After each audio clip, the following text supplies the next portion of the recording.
오늘 하나님께서 저희들에게 주시는 말씀은 출애굽기입니다. 출애굽기 11장 4절에서 8절, 또 12장 29절에서 32절까지의 말씀입니다. 제가 봉독해 드리도록 하겠습니다. 모세가 바로에게 이르되 여호와께서 이와 같이 말씀하시기를 밤중에 내가 애굽 가운데로 들어가리니 애굽 땅에 있는 모든 처음 난 것은 왕 위에 앉아 있는 바로의 장자로부터 맷돌 뒤에 있는 몸종의 장자와 모든 가축의 처음 난 것까지 죽으리니 애굽 온 땅에 전무후무한 큰 부르짖음이 있으리라. 그러나 이스라엘 자손에게는 사람에게나 짐승에게나 개 한 마리도 그 혀를 움직이지 아니하리니 여호와께서 애굽 사람과 이스라엘 사이를 구별하는 줄을 너희가 알리라 하셨나니 왕의 이 모든 신하가 내게 내려와 내게 절하며 이르기를 너와 너를 따르는 온 백성은 나가라 한 후에야 내가 나가리라 하고 심히 노하여 바로에게서 나오니라. 12장 29절에서 32절까지입니다. 밤중에 여호와께서 애굽 땅에서 모든 처음 난 것 곧 왕위에 앉은 바로의 장자로부터 옥에 갇힌 사람의 장자까지와 가축의 처음 난 것을 다 치심에 그 밤에 바로와 그 모든 신하와 모든 애굽 사람이 일어나고 애굽에 큰 부르짖음이 있었으니 이는 그 나라에 죽임을 당하지 아니한 집이 하나도 없었음이었더라. 밤에 바로가 모세와 아론을 불러서 이르되 너희와 이스라엘 자손은 일어나 내 백성 가운데에서 떠나 너희의 말대로 가서 여호와를 섬기며 너희가 말한 대로 너희 양과 너희 소도 몰아가고 나를 위하여 축복하라 하며. 아멘. 지금까지 창세기의 이야기를 통해서 저희가 깨닫게 되는 것은 하나님이 보시기에 좋았던 이 창조의 세계가 죄로 인해서 무너지고 또 그 무너진 이 세상 속에서 하나님께서 대안적인 사람들을 세우시고 이끌어 나가시는 그러한 것을 저희가 보아왔습니다. 아브라함으로부터 시작해서 이삭과 야곱 또 요셉에 이르기까지 다 연약하고 부족한 사람들이었지만 이들을 통해서 하나님께서는 세상 속에 하나님의 복을 흘려보내기를 원하셨다라는 것입니다. 그래서 이들은 이러한 복을 받고 또 이 복이 바로 이들의 삶의 원동력이 되어서 살아가는 그러한 사람들이었다라는 것입니다. 지난주 요셉의 스토리를 통해서도 보았지만은 숱한 고난과 또 꼬여만 가는 그러한 인생 속에서도 요셉은 복된 존재가 되어가는 그러한 과정을 잘 보여주고 있지 않았습니까? 이렇게 복된 존재가 되어서 자기 가족뿐만 아니라 애굽과 또 주변의 백성들을 먹이고 살리는 그러한 인생이 되었던 것입니다. 이스라엘 백성들은 자신들의 여러 인간적인 연약함과 부족함에도 불구하고 이렇게 주변의 여러 다양한 사람들을 특별하게 축복하는 그러한 것을 저희가 보게 되는 것입니다. 하지만 요셉 이후에 애굽으로 내려간 이 야곱의 가족이 이제 이 애굽에서 정착을 하고 400년이 지난 후에 이 출애굽기에서 만나게 되는 이스라엘 백성들의 모습은 이러한 복과는 너무나 거리가 먼 다소 당황스러운 모습을 우리가 보게 되는 것입니다. 삶에 힘이 없고 생기도 없고 생명력을 상실한 그러한 모습을 보여주고 있습니다. 복된 존재, 복의 통로가 되기는커녕 아무런 영향력도 존재감도 없는 노예의 그러한 무리 중에 하나로 전락해 있는 이스라엘의 충격적인 모습을 마주하게 되는 것입니다. 이러한 이스라엘 백성들의 반대편에는 커다란 제국이 서 있습니다. 당대 최고의 문화와 문명을 자랑하는 이집트라는 초강대국이 있고 그 절정에는 당시 최고의 권력 바로 왕이 있는 것입니다. 바로는 자신의 힘과 지배권을 가지고 이 하나님의 백성들을 압제하고 이용하기도 하고 자신이 원하는 대로 부리는 그러한 존재였습니다. 반대로 이스라엘은 그런 바로 앞에 무기력하고 연약한 존재로 당하고만 있는 그러한 가운데 살고 있는 모습을 보게 되는 것입니다. 바로는 지배하고 명령하는 자였고 이스라엘은 복종하고 따르는 자였습니다. 오늘 저희가 함께 읽은 이 본문은 이 바로와 이스라엘, 이 강함과 약함이 만나는 그러한 장면입니다. 이 장면에 도달하기까지의 스토리는 여러분이 아마 잘 아실 것입니다. 하나님은 연약한 이스라엘의 부르짖음을 들으시고 모세를 세우셨고 그를 이 강한 바로에게 보내셨습니다. 바로와 모세의 충돌은 지금까지 적어도 9번 이상 계속되었고 오늘 이 10번째 충돌이 일어나고 있는 것입니다. 나는 안 됩니다. 나는 아니에요. 나는 혀가 둔하고 가서 말한다고 해도 사람들이 내 말을 듣지 않을 거라고 이러한 열등의식과 무기력증 가운데 갇혀 있었던 그 모세를 달래고 설득하셔서 하나님은 바로에게 보내십니다. 압제 가운데 있던 이스라엘을 탈출시키기 위해서 끌어내시기 위해서 모세를 보내셨지만 애굽 왕 이 바로는 완악하고 완강한 마음으로 그의 말을 전혀 듣지를 않습니다. 바로의 완악하고 강팍한 마음을 성경은 반복적으로 계속적으로 말해주고 있습니다. 바로의 완악함, 이 완강함이 강조되고 있지만 이것을 우리가 좀 더 모세의 입장에서 한번 생각을 해본다면 모세로서는 그것은 한마디로 실패라는 것입니다. 갈 때마다 실패하는 것입니다. 안 그래도 열등감도 있고 말도 잘 못하고 그러니 사람들은 자신을 받아들여 주지 않을 것이고 하면서 안 간다고 말해왔던 이 모세인데 바로의 이러한 강팍함은 이제 겨우 열등감을 좀 극복해 보려고 하는 이 모세에게 더 큰 자괴감을 갖게 하지 않았을까 하는 생각을 해보게 되는 것입니다. 왜냐하면 이게 한두 번 이래야지 오늘 이 본문에 나오는 장면에 오기까지 이미 9번이 넘게 이 거절과 거부와 실패를 계속 경험하게 되는 것 아니겠습니까? 하나님이 가라고 해서 가면 바로는 또 완강함으로 보내지를 않고 모세는 계속적인 이런 실패를 경험하게 되는 것입니다. 가도 듣지 않고 그래도 또 다시 가서 또 말해도 듣지 않고 3번도 4번도 아니고 3번에 3번 9번을 계속적으로 거부를 당하면서 가고 또 가고 그러면서도 이 일을 계속 해 나가는 것입니다. 모세를 보면서 이런 생각이 드는 것입니다. 이 주님의 일이라는 것이 내가 한다고 할 수 있는 일이 아니구나. 하나님이 보내셨고 하신다고 하셨으니 가는 것이고 그냥 버티는 것이구나. 그게 아니라면 어떻게 사람이 이 계속되는 실패를 견뎌낼 수 있겠습니까? 그러니 이 내가 이걸 할 수 있냐 없냐 그것보다 더 중요한 것은 하나님이 정말 가라고 하시는 것인가 우리가 이것을 아는 것이고 만일 그렇다면 거기서 버텨내는 것 이것이 우리의 부르심이 아닌가. 이게 뭐 성공했냐 아니냐 그런 것이 아니라 그곳에서 가고 버텨내는 것이 가장 중요한 것 아닌가 하는 생각이 드는 것입니다. 작년에 바나 리서치에서 나온 통계를 보니까 미국 목회자들의 거의 40%가 전임 사역을 그만둘 생각을 하였다는 그런 통계 수치를 보았습니다. 지금 이 팬데믹의 이 상황 속에서 이 교회가 얼마나 심각한 상황 가운데 있는지를 단적으로 보여주고 있다라는 것입니다. 주님께 풀타임으로 헌신한 사람들도 이런 갈등을 겪는데 다른 성도들은 어떠할까 짐작이 되는 것입니다.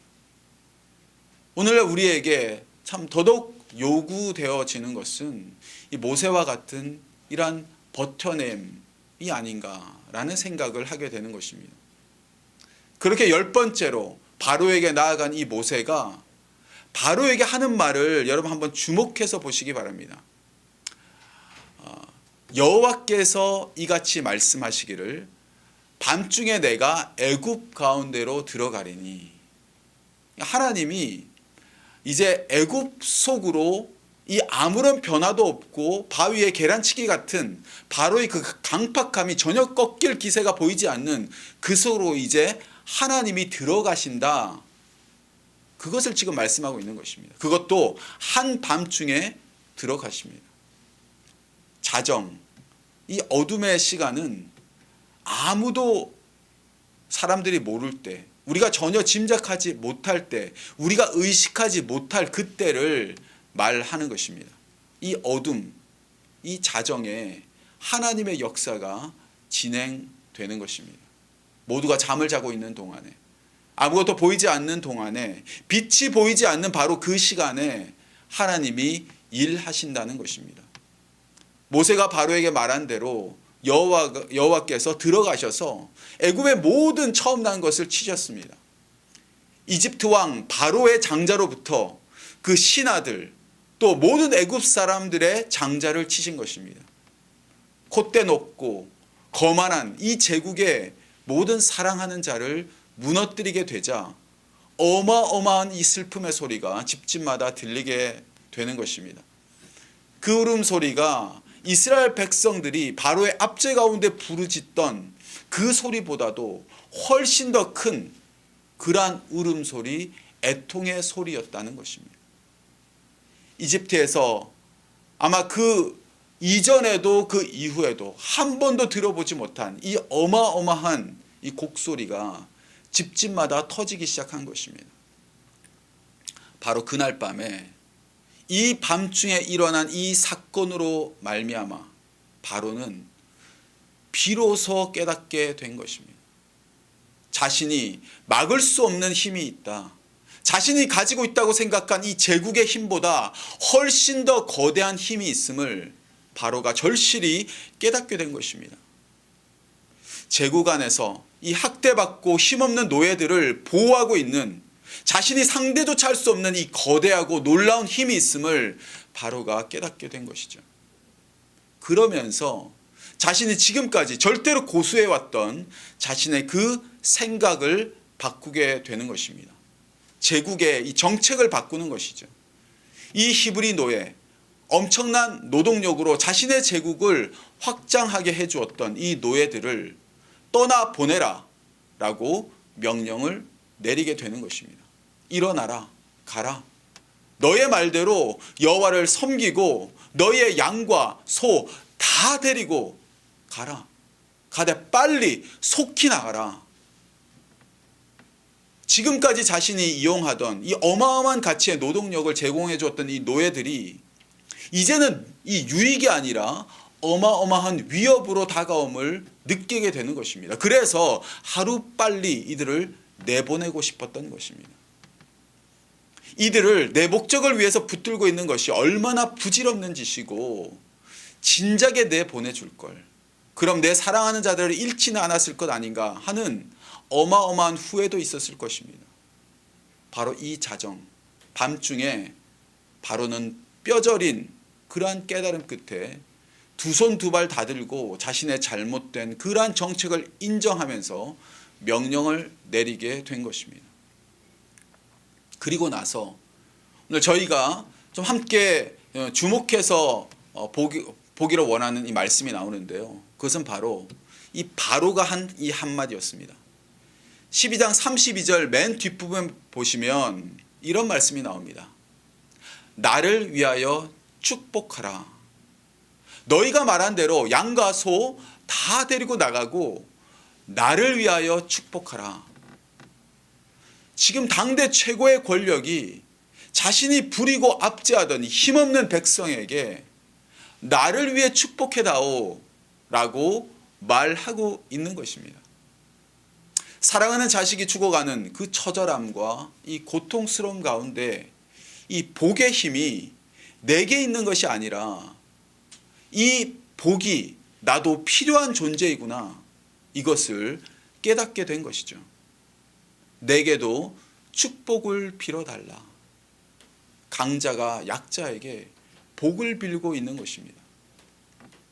저는 오늘 이 약함 앞에 서 있는 이 강함의 모습 속에 우리가 들어야 할 그러한 음성, 메시지가 있다라고 생각이 됩니다. 내가 약한 자를 통해서 복을 받아야 할 존재임을 깨닫고 그 복을 비는 이 바로의 모습 속에 우리 그리스도인의, 우리 교회에 부르심이 있다라고 생각됩니다. 우리가 살아가는 세상은요, 늘 강함이 약함을 지배합니다. 그것이 순리이고 우리도 그렇게 살아갑니다. 그래서 돈을 버는 것이고 힘을 기르는 것이고 실력을 기르는 것입니다. 하지만 오늘 바로와 이 모세가 만나는 이 장면 속에서 이 순리가 역전되는 것을 보는 것입니다. 강함이 지배하고 명령하고 소리쳐야 하는데 오히려 그 강함이 약함 앞에 머리를 숙이고 있습니다. 우리는 여기에서 강에서 약이 아니라 약함에서 강함으로 흐르는 이 복, 이 생명력을 보게 되는 것입니다. 성경을 통해서, 역사를 통해서 우리는 이러한 모습을 종종 보아왔습니다. 다윗과 나단의 만남도 그렇습니다. 밧세바를 범하고 그 남편까지 없애는 이 끔찍한 죄를 저지른 다윗. 그가 막강한 권력은 가졌지만 나단이란 일개 그 선지자 앞에 자신의 죄를 보게 되는 것입니다. 헤롯 왕과 세례 요한의 만남도 그렇습니다. 동생의 아내를 취한 것이 옳지 않다라고 지적한 이 세례 요한을 헤롯은 옥에 가두고 그를 죽이려 하지만 헤롯 왕은 그를 두려워합니다. 세례 요한 앞에 선 헤롯 왕의 모습이 떠오르는 것입니다. 빌라도와 예수의 만남은 어떻습니까? 빌라도가 예수를 신문할 때도 마찬가지였습니다. 그는 예수를 십자가에 넘기지만 자신의 손을 씻습니다. 찰스 5세 황제와 루터의 만남도 마찬가지입니다. 신성 로마 제국의 황제 찰스 5세가 로마의 권위와 면죄부를 비난하던 이 마르틴 루터를 신문할 때도 그랬습니다.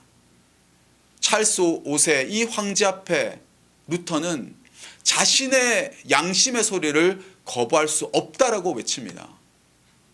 한 일개 수도사가 신성 로마 제국의 황제 앞에서 외치는 그 모습을 떠올리게 되는 것입니다. 히틀러와 본헤퍼의 만남도 그렇습니다. 많은 독일의 교회가 침묵의 동조를 하고 있었던, 그 침묵의 동조를 받고 있었던 히틀러가 본헤퍼 앞에서 역시 그러했을 것입니다.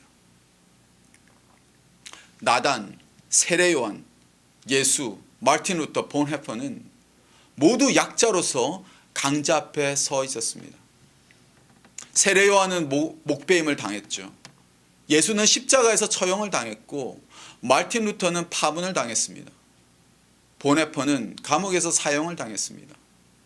이들은 죽었지만 이들이 이겼고 이들이 남아 있습니다. 오늘날 교회, 바로 우리 그리스도인들 역시도 이 강함 앞에 설 수 있는 용기가 필요하다라는 것입니다. 주님이 부르신 자리, 사람마다 다 다를 것입니다. 그곳이 가정이 되었든 직장이 되었든 어떤 섬김의 장소가 되었든지 간에 거기서 계속 버티고 나아가야 함을 깨닫게 되는 것입니다.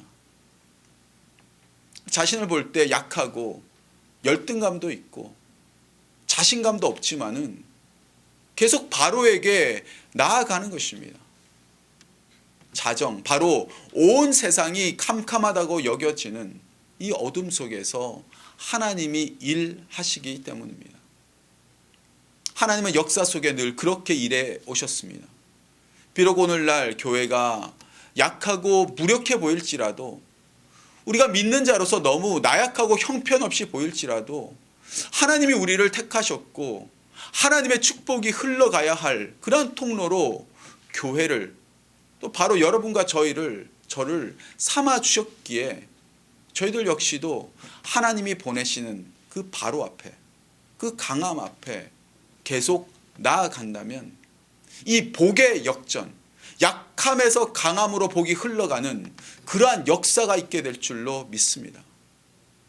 저희 필그림 공동체가, 저희 한 사람 한 사람이 우리가 비록 약하지만 그 약함 속에서도 우리를 부르신 자리로 계속 나아갈 수 있는 그러한 은혜가 있기를 간절히 바랍니다.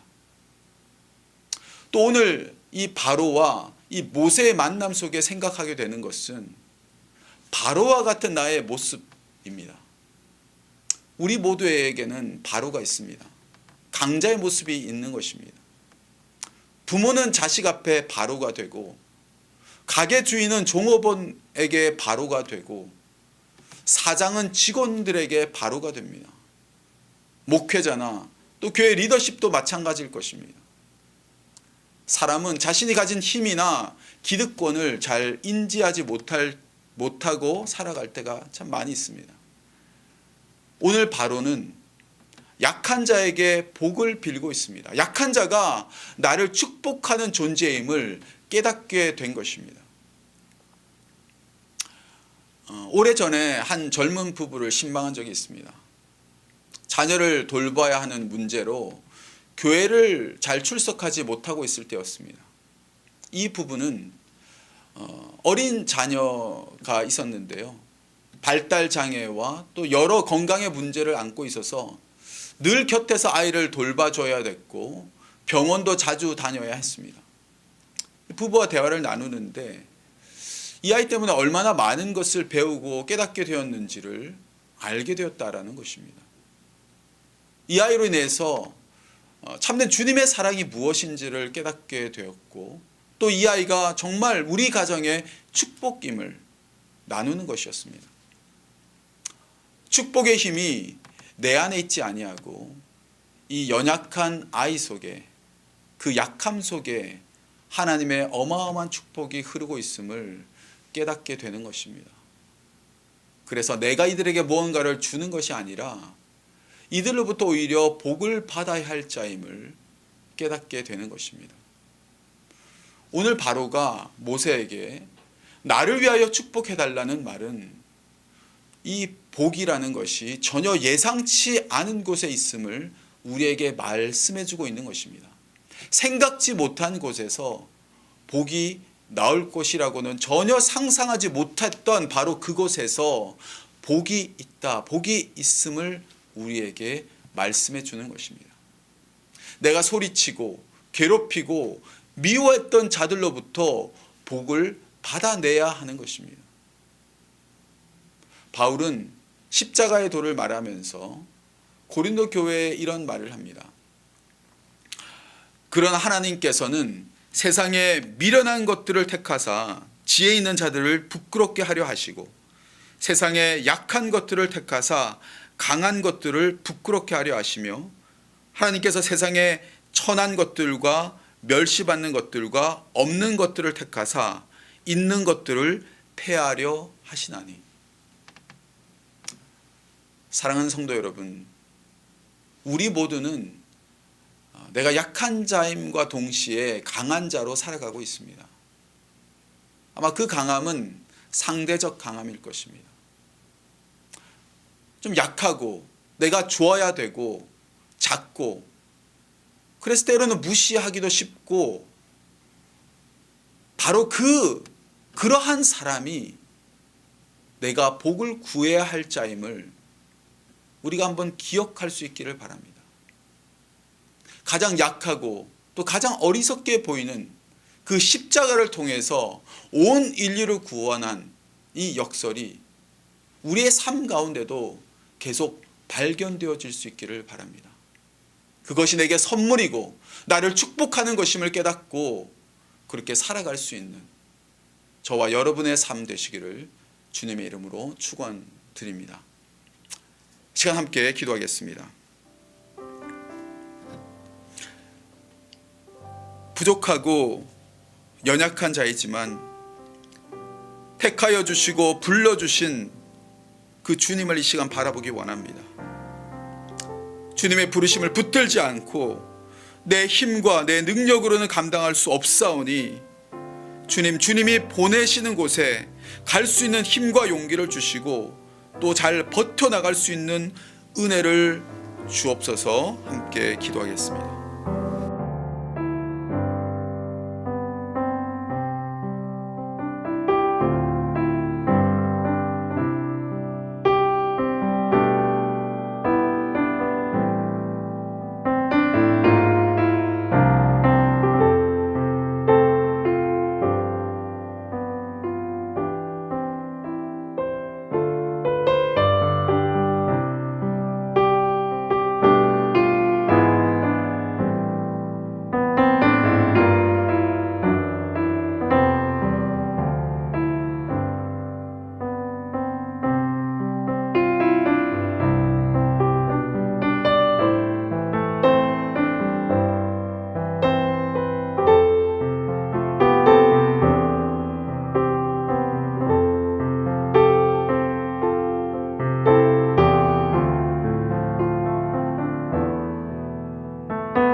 계속해서 기도하겠습니다. 나 역시 누군가에게 강한 자일 때가 있습니다.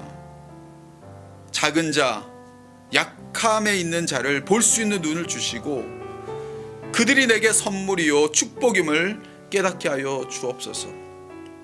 세상에 미련하고 약한 것들, 천하고 멸시받는 것들을 귀하게 여길 줄 아는 그러한 은혜를 허락하여 주옵소서. 함께 기도하겠습니다.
하나님 아버지, 참으로 감사합니다. 하나님, 하나님의 부르심이 아니면 하나님 우리가 나아갈 수 없고, 하나님이 보내시지 않으면 하나님 우리의 힘으로는 감당할 수 없음을 주 앞에 고백합니다. 하나님, 하나님께서 두신 자리, 하나님께서 우리를 보내신 그 자리에서 우리가 늘 주님의 그 부르심을 들을 수 있게 하여 주시고, 그것을 또 듣는다면 그곳에서 잘 또 버텨낼 수 있는 그러한 은혜를 허락하여 주옵소서. 하나님, 우리의 주변에 약하고 천하고 미련한 것들, 그러한 자들을 볼 수 있는 그러한 눈을 허락하여 주시고, 또 그들이 바로 내게 선물임을, 축복임을, 그들로부터 축복이 흘러나오는 것임을 깨달을 수 있는 그러한 은혜도 허락하여 주옵소서.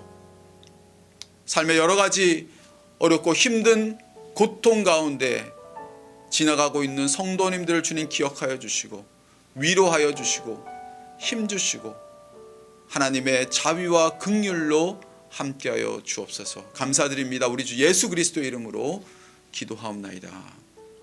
아멘.